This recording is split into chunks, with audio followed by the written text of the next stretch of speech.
Hey, it's Whitney from EcoVeganGal.com, and in today's video I have a very special guest with me. This is my grandfather, and I wanted to talk with him today about his experience with food over his lifetime because he has seen a lot.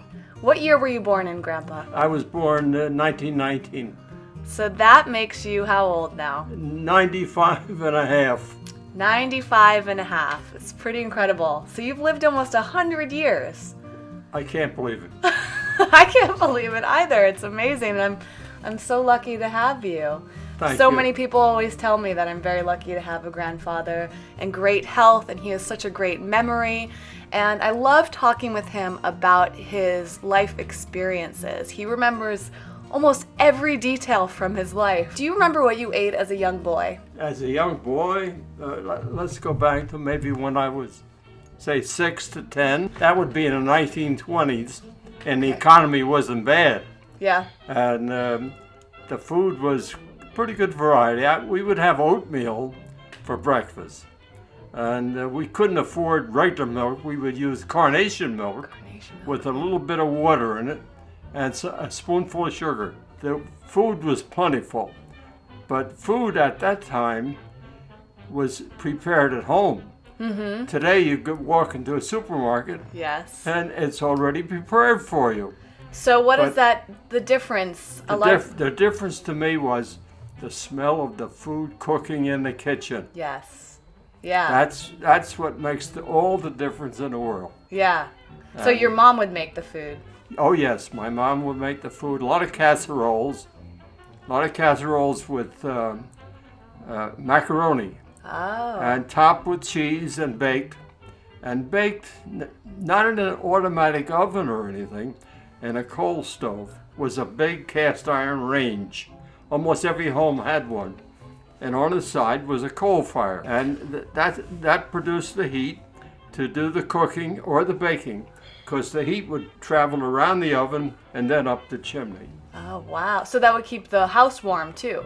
That was the only source of heat in the house at that time. Wow. Yes. So Yeah. you probably liked being in the kitchen for the food and for the heat. We were not only in the kitchen for the food, we were probably in the kitchen for just about everything. Doing our homework or gathering. That was the gathering place. Yes. Kitchen. So lots of good memories in the kitchen. Oh, yes. I can close my eyes, I can see it right now. What did it look like? Well, we had a rented house, and we didn't have anything real fancy. Most people did not have anything fancy. You had what was needed. You had a table, and you had chairs. We each had a chair. That was important. Yep. And how many? You had lots of brothers and sisters, though. I had, I should say, 9 brothers and sisters. 12 people. So you had 12 chairs in this kitchen. Yes. And that's where you would gather to eat and spend yeah. time with each other. So you had the stove and you had a refrigerator. No refrigerator. We had What'd you have? an ice box. Ice box. Yes, an ice box. It was a beautiful cabinet, a lot of cabinet work, very nice. On one side's a vertical door, and you would put your food.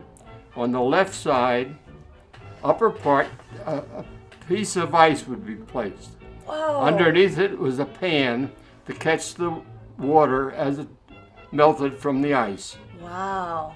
But it didn't cool down as a refrigerator does today. We usually didn't have anything too much left over to put in there. Oh, because you would eat it all. It was used up. All the prepared food would be used up at the meal time. But you would put things in it before the meal. Yeah. I can't remember too much of anything ever being in there. And then to jump forward a little bit, we go into the 1930s, the Depression years.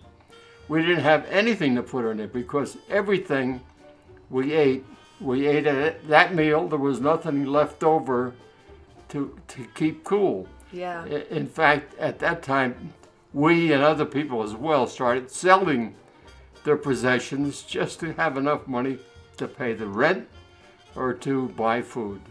So what type of things would you sell? Well, we sold the icebox. You sold the icebox? Yes. Wow. And I remember we got $5 for it.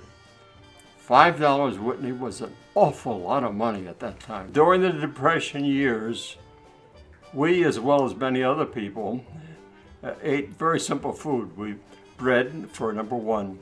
And fresh bread then was not sliced. Mm-hmm. You bought a loaf of bread, it was a loaf of bread, and you had to slice it.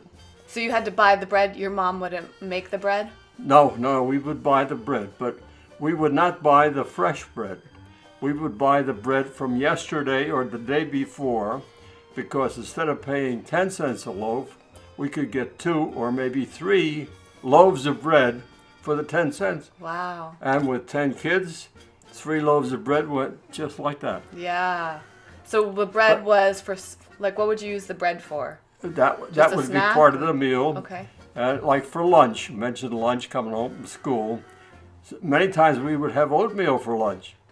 But very often, most of the time, it would be a slice of bread. My mother would slice it about an inch wide with apple butter. And there was no such thing as having a glass of milk with it. We'd have a glass of water with it. Yeah. So, but that would be the lunchtime. And that was pretty regular during the Depression years. My mother would always ration the food. She'd put it in the dish and give us the dish. And that was it. And you couldn't go and have a snack. You just got that. The only snack we would get, in the cabinet we had one drawer. It was built for bread, and it was lined. And the bread, the crust was always cut off, both ends. No one wanted it when you get the fresh bread, or fresher. So that went into the drawer. And when it got to be about 8 o'clock in the evening, 1 or 2 of us would always say, "Mom, can I have a piece of bread?"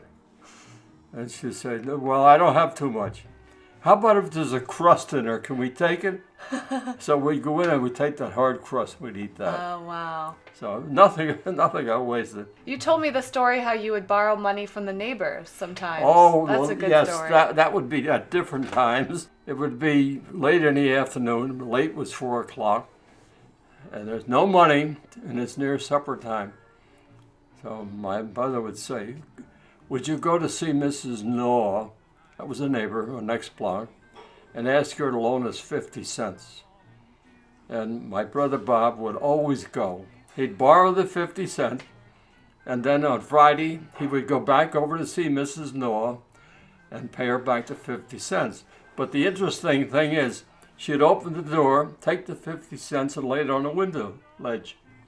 And next week, when he came back to borrow 50 cents again, she'd take it off and give him the 50 cents. Oh. And then he'd take the 50 cents when he paid it back, put it back on the window. Wow. So she was just loaning. If we could have gotten 50 cents ahead, we should have been free of doing that. Yeah. What would the 50 cents buy? Oh, what would it buy? Well, of course, for 10 cents, you'd get 3 loaves of bread. Yep. Pea beans, which is, what do you call them, navy beans or pea beans? 3 pounds for 10 cents. Potatoes were only about 3 cents a pound. Potatoes were down so much the government tried to hold the price by paying the farmers to destroy piles and piles and piles of potatoes. They spray them with kerosene. No way. I have seen it. I've seen Wow. it. Yes, I've seen these piles Why? in a farmer's field, and they're covered with kerosene. Why would they Just do to that? keep, well, it was down to 3 cents a pound, and if it had gone any lower, it cost them more for seed than they could get back, and they wouldn't grow. So the government was trying to hold that price. Wow. Now, potatoes fascinating. were a staple in our house. I mentioned bread, Yep. potatoes, Beans. and beans. But everything was prepared at home, almost all over, not only in my home, but all over. What about other vegetables? Did you have a garden or? No, I wanted a garden, but the soil in the yard, it was gravel Oh. and sand only. So in my early days, I gave up gardening. When did you start gardening? Because you have a nice garden Well, now. yes. In my later years, I started gardening maybe, I would guess, 50 or 55 years ago. Yeah. At your home in New Jersey. Yeah, because by then I learned how to prepare the soil, and the soil where we live now is far different than would be in the original town where I lived. The original town name of it was South Amboy. Yep. South Amboy, New Jersey. Just to tell you a little story, and I'll move ahead a few years. I was probably about 17. I was working with the NYA, The NYA was the National Youth Administration, and I was allowed to work 3 days every 2 weeks, and for that I get paid $19 a month. My mother would give me a sandwich to put in my pocket for my lunch. I remember those days so well. Did people have illnesses from food? Because right now a lot of people get sick because they're not eating very well. What were people dying from in the 20s and 30s and 40s? Well, they were the more major diseases that I would hear about. It would be a heart attack. It would be cancer. My father, his background, he was Danish descent. And the Danes like pork. Mm-hmm. And they don't waste anything on the pork, that the fat, the grease, and all. They love it. I do too, but I knew it was not good for me. Yeah.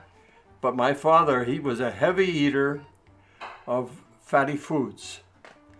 And he died suddenly at age 45 from a heart attack. Wow. And I was told after he passed away that his arteries were all clogged with cholesterol. Wow. We didn't even know anything about cholesterol at that time. That was a major killer with a lot of people. Wow, even back then. Interesting. Yeah. Did people have diabetes back then? Yes. Yeah? But I didn't know too much about it. So not There many people were had? people that would lose a foot. Yep. And they would say, some of them would say it was from diabetes. And we knew that was too much sugar, or the insulin in the person's body was not regulated properly. We would know that much, that was all. Now, sugar... We didn't have the amount of knowledge about health as is so much available today. Yeah. I would say the person living longer, including myself, is because the improvements in health and the education that's there to let you know what to use and what not to use. Yes. And I'll give you an example. When I was about, I'd say 35 years old, I was getting chest pains. And I went to my doctor, Dr. Ciprolo, and he said, Norman, he said, cut down on fatty food, cut down on gravies. And I believed him, and I took his advice. And from that time on, I did. I still eat it in that area, but nothing to the extent that I did at that time. Now, preservatives, you didn't have a lot of preserved food, right? Packaged foods. No. So There was none of that. when did that start Packaged coming food would be a box, cardboard box, Yeah. with macaroni in it, Yes. something like that. Yes, but that's dried macaroni. Just one ingredient, not a bunch of different things. No, not at all. Do you remember when I remember you told me about McDonald's, the first McDonald's you heard of, Mm-hmm. and do you remember like frozen meals coming after the war and all of that? Yeah. What did you think? Well, first of all, I thought that this is unusual. I still want fresh cooked food, you know. Yeah. But people gradually felt this saved time, and hey, everything's right there, and little by little you get into it. Yes. And maybe you don't want to, but that's all that's available for you, you know, at that time. Were you with Grandma when that was that came on, or was that before you met her? Frozen food and that all was that? after Grandma and I were married, and your dad was a little boy. So did she start using frozen food? Or was she still making... Not too much, no. We never did, even up until recently when she passed away. We would use it once in a while. It may be for some reason where she was rushed a little bit. I would say a frozen dinner maybe would occur once in 3 weeks. So she would make everything from scratch? Oh, she'd always make a fresh meal. She'd make a salad every day, lettuce, and onions. She knew I loved onions. She'd have onions, tomato, and a dressing that goes with it. Yeah. Then we'd have a main meal, and it would be a protein food or meat food, you know, but a small amount. And there wouldn't be a lot of fat on it. Wouldn't be any on it probably. And usually, I always like potatoes. There'd be a serving, normal serving. That's all you'd have. And she'd always have at least one green vegetable on the plate. Yeah. Always. So this is ever since when you were married till I would say your grandma and I were married for 65 years. And I would say it was for 65 years. Wow. Sure. Because what about fast food? Did you guys eat out that much? Because I No. know you like No, we diners sometimes. And... Well, I do. I like a diner for breakfast. Okay. How come? Because I like eggs, and again, I like fried potatoes. And I usually have sausage with it or bacon with it. And I always, if I have bacon, I tell them I want it well done. It's done to the point where it breaks like a cracker. So most of the grease is gone from it. When supermarkets started to change too, because when your mom was making food for the home, she would get it from a farmer in the bake shop, right? She Yeah. would get the bread from the baker. Where would she get beans from? Well, beans we would get from the general store. Okay. See, at that time, the supermarket didn't exist. Right. There was a baker shop, a butcher shop, a grocery store, and he would have bushel baskets with tomatoes and beans, as you mentioned, Yep. or other thing, when they're in season, and that's where you would get them. Okay. So how did you feel when supermarkets started popping up? Well, like everyone else, with the supermarket, it was all in one place, and they were able also to sell it just a little cheaper. And of course, people drifted to that, and a lot of these mom and pop stores then lost business. Yeah. How did you feel about that? Well, we didn't think too much. We, like most people, we would go where we could get the best price. Yeah. So price and time were important. That's Yeah. it. Yes. Grandma used to stockpile the basement. Yes. She loved coupons, Yes. and she loved She would having take them. advantage of all the bargains. Yes. Where did that come from? When did she start doing that?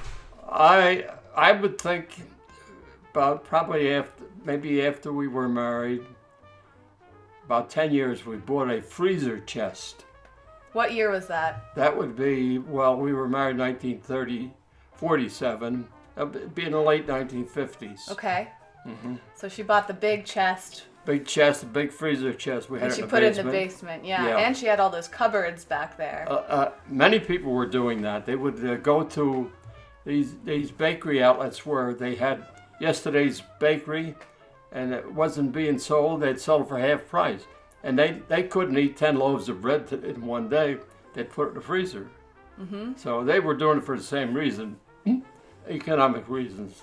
So it was easier to get and cheaper to get it all at once. You would save time and you'd save money. Yes. She loved a coupon too. Yes. When did yes. coupons become big? As far back as I can remember, I think from day one, You there mean was some kind of a coupon. even in the Depression, there were coupons Not back then? No, not then, but there were gimmicks, always gimmicks.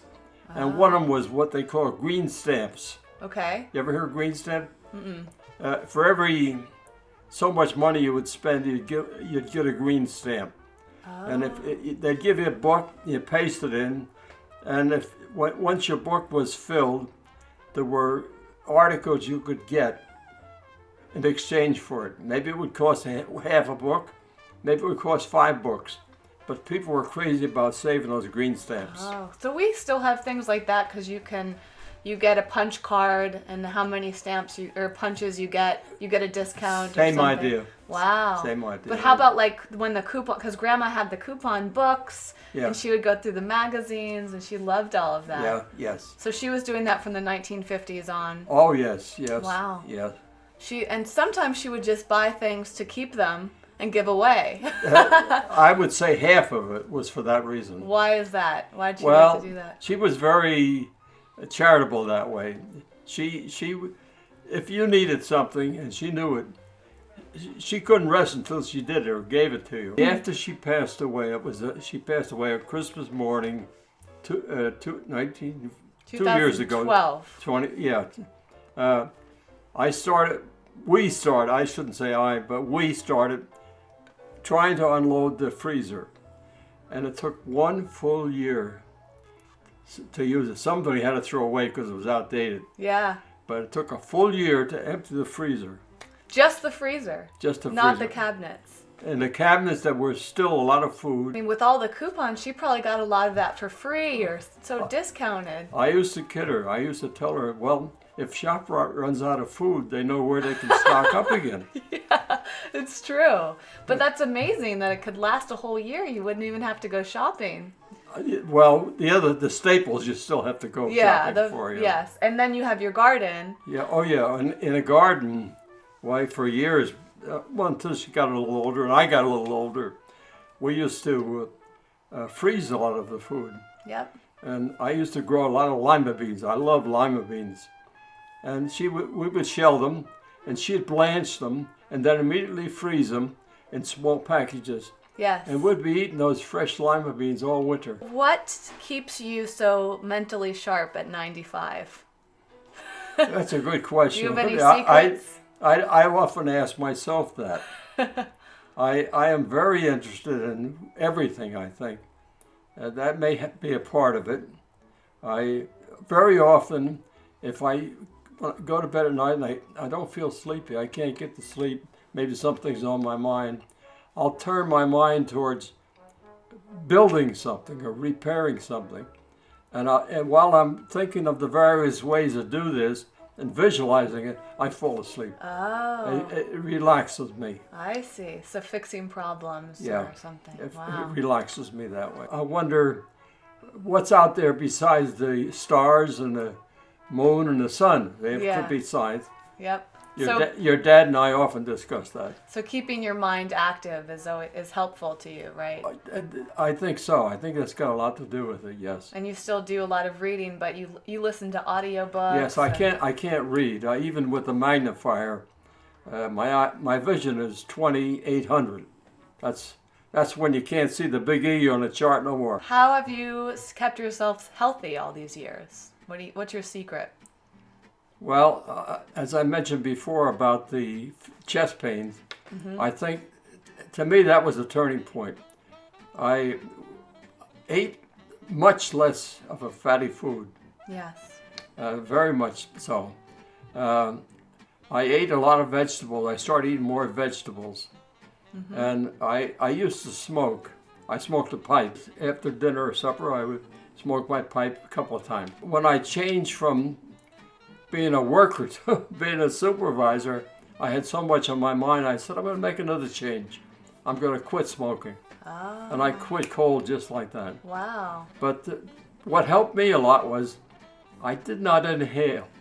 When you inhale, you get it down your lungs and you get the taste for it, and it's hard to get rid of it. Yeah. I didn't inhale. I never did. Oh. I smoked as a nervous habit. Oh, you might say. A lot of people do. Yeah. So I was, I would say about 46, and I haven't smoked or anything. So. Wow.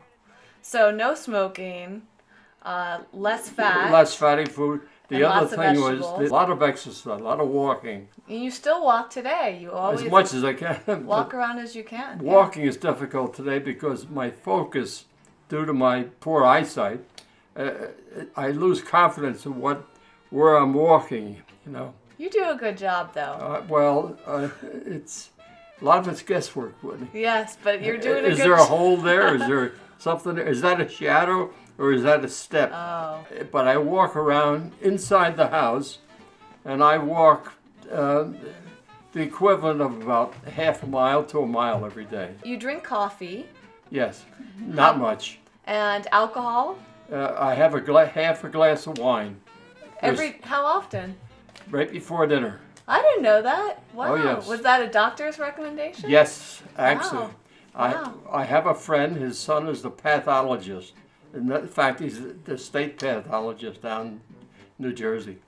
Wow. And he said red wine would be very beneficial to the heart. Wow. But I like it. It tastes good, too. Yeah, and it's good before bed. So I drink Cabernet.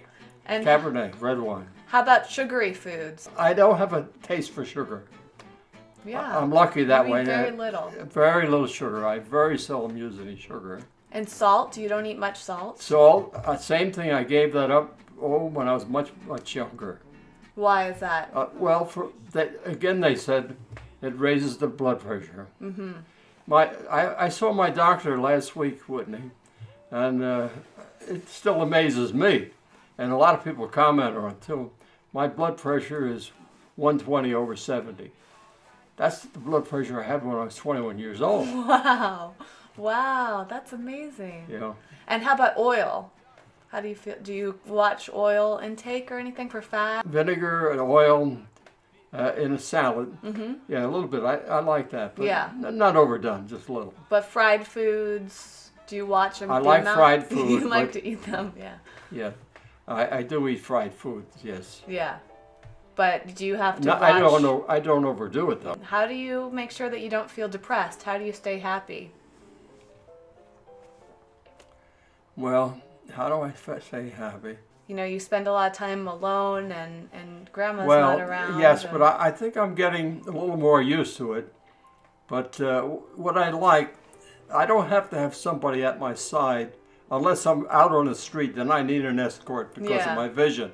But at home, if someone just passed through and said, "Hi, Norm," or just passed through and said, "It's raining outside," or "It's a beautiful day," maybe a couple times during the day, or a phone rings a couple times a day, it's enough. But if I have a day when no phone calls come and I don't see anyone, it kind of drags a little bit. And what I do in those days, I listen to my digital books, for one thing, and I listen to the news.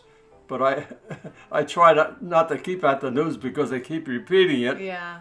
And I pass my day that way. And I prepare from what my daughter Norma Jean, puts on the right shelf in the refrigerator.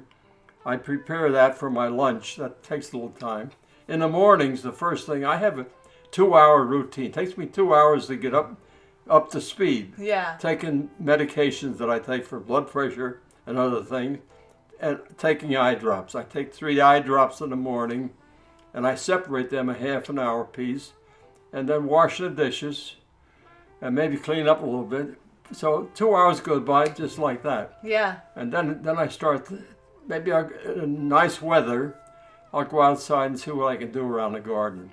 But I can't do as much as I used to because when I look at a plant, I don't see the detail of it. I see more of a shadow. Yeah. But I know it's tomato or it's eggplant or it's peppers or it's something else. That's amazing that you can still be out in the garden. Well, yeah. I can't see. I'm just determined, stubborn, stubborn. But determination probably helps you a lot too with it does. enjoying life. Yes. Yeah.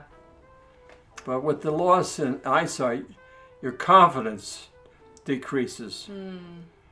When my eyesight was good, my feeling was, I don't care what it is, I can handle it. Yeah. Anything. You're still like that though.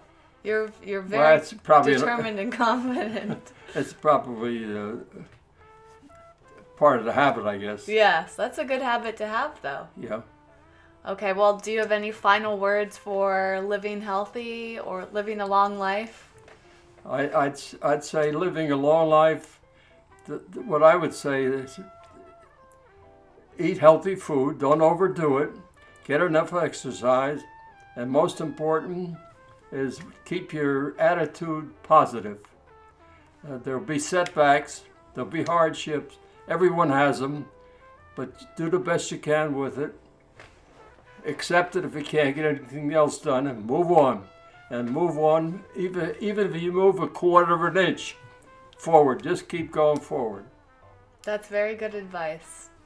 Okay, one last thing. Some people have said, why would I want to live to 100 years old? That life is not good, my life is too bad to live that long, or they don't want to live that long. Are you glad that you have lived 95 years? Yes, I would say yes. I don't know where it went to, but there's so many wonderful things yet to be seen and known.